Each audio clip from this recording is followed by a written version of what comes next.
Hello साथियों, मैं ब्रजेश कुशवाहा स्वागत करता हूं प्रतिज्ञा कोचिंग संस्था में। हम हैं कलम से क्रांति। तो आज हम लोग क्लास 7 का पार्ट 4 एक्सरसाइज 4.4 का क्वेश्चन सॉल्व करेंगे। एक नंबर क्वेश्चन से सॉल्व करेंगे। जैसे कि एक नंबर क्वेश्चन में यहाँ पर दिया है कि बताइए कि निम्नलिखित में किसका होना निश्चित है, किसका होना संभव असंभव है तथा कौन हो सकता है नहीं भी हो सकता है, यही बताना है। तो एक नंबर में देखिएगा लिखा है त्रिभुज बनाने के लिए तीनों शीर्ष होंगे। तो त्रिभुज बनाने के लिए तीनों शीर्ष होंगे तबे, क्योंकि त्रिभुज में 3 गो शीर्ष से होता है, 3 कोण होता है, 3 भुजा होता है, इसलिए ये संभव है यानी निश्चित है। त्रिभुज बनाने में 3 शीर्ष होंगे, निश्चित है। ठीक, 2 में लिखा है एक सिक्के को उछालने पर पट आएगा। ये फिक्स नहीं है, मतलब निश्चित नहीं है कि पट आएगा, इसका लिखेंगे संभव है यानी हो सकता है या नहीं हो सकता है, लिखेंगे असंभव है, इसका लिखेंगे सीधे क्योंकि असंभव है। आगे, एक सिक्के को उछालने पर चीट एवं पट दोनों आएगा, असंभव है। एक पासे को फेंकने पर 7 आएगा, ये भी असंभव है। ठीक, कल बादल घिरे होंगे, ये निश्चित नहीं है कि कल बादल घिरेंगे, लिखेंगे ये निश्चित नहीं है। ठीक, यह मैच भारत जीतेगा, ये भी निश्चित नहीं है कि यह मैच भारत जीतेगा। तो एक नंबर क्वेश्चन बन गया। जैसे कि अब 2 नंबर क्वेश्चन यहाँ पर दिया है। 2 नंबर में लिखा है एक पर्ची पर 1 से 8 तक संख्याएं लिखी हुई है, उन्हें एक बॉक्स में रखकर उचित प्रकार से मिला दिया जाता है। बॉक्स के अंदर बिना देखे एक पर्ची निकाली जाती है, तो निम्न की प्रायिकता क्या होगी। तो सबसे पहले प्रायिकता हम बनाना आप लोग को सिखा रहे हैं। तो जैसे प्रायिकता बनाने के लिए बोला है, इसमें 1 से लेकर 8 तक की संख्या लिखी हुई है एक पर्ची में, एक पर्ची पर। तो मान के चलिए 8 गो हम पर्ची बना रहे हैं, 1 2 3 4 5 6 7 8।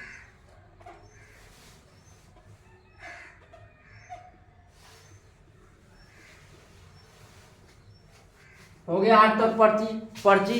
इसमें बोला है कि इस पर्ची को, जो ये 8 पर्ची है, इसको एक बॉक्स में रखकर मिला दिया जाता है। तो ध्यान दीजिएगा, एक बॉक्स में रख कर मिलाने पर यह सीरियल बाई नहीं रहेगा, यह मिलजुल जाएगा, नहीं हमको समझ में आएगा कि कौन पर्ची पर कितना लिखा है। ठीक, अब देखिए आगे बोला है कि एक संख्या 5 प्राप्त करना, प्रायिकता ज्ञात करना है। एक नंबर में संख्या 5 प्राप्त करना। तो संख्या 5 प्राप्त करने के लिए इसमें संख्या 5 को है, 1 गो है, तो 1 बटा कुल संख्या को है 8 गो, तो 1 बटा 8 हो जाएगा इसका प्रायिकता के लिए दी गई संख्या बटा कुल संख्या लिखा जाता है। ठीक, यही होता है प्रायिकता का सूत्र, दी गई संख्या बटा कुल संख्या, चाहे जो संख्या पूछे बटा दी गई कुल संख्या। ठीक, 1 नंबर। अब 2 नंबर में यहाँ पर ध्यान दीजिएगा।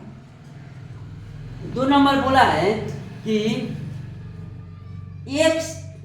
एक अंक की एक संख्या प्राप्त करना, एक अंक की एक संख्या प्राप्त करना। तो ध्यान दीजिएगा, इसमें 1 अंक की संख्या पूछा है, तो 1 अंक की टोटल है, टोटल संख्या कौ अंक है, 1 ही अंक है, तो 1 अंक की संख्या कौ है 8 गो, बाटा कुल संख्या कौ गो 8 गो, कट के कौ आ गया आपका 1 आ गया।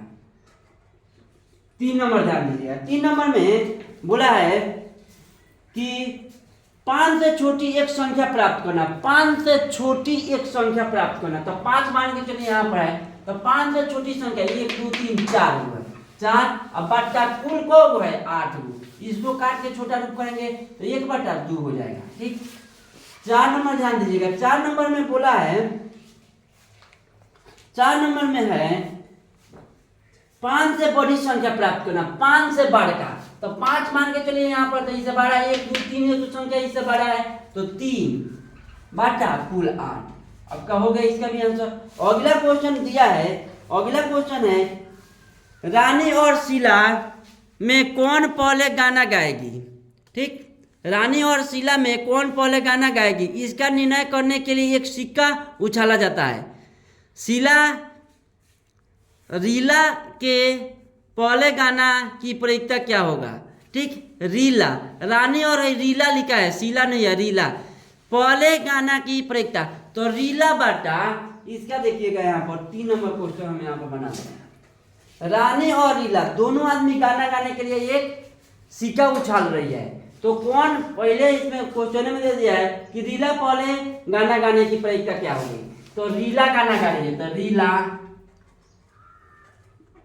रीला बट्टा 2 आदमी है कुल, तो 2 यानी एक आदमी गाना गा रहा है तो 1/2 हो जाएगा आपका, इसका आंसर हो गया। ठीक।